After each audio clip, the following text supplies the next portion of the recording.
Welcome back to another technical deep dive here in the debug zone. Today we're tackling a big question and breaking it down with insights from other users.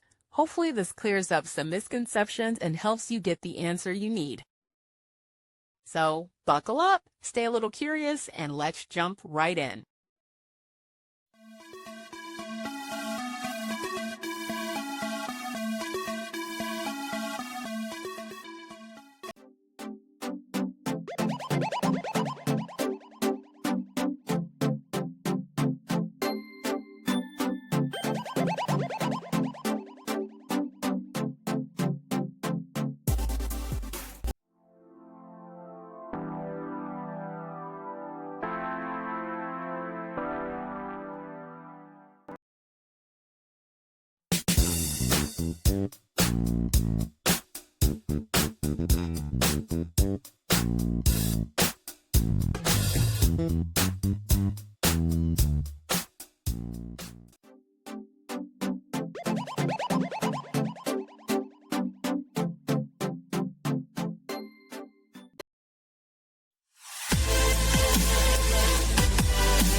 And that's a wrap.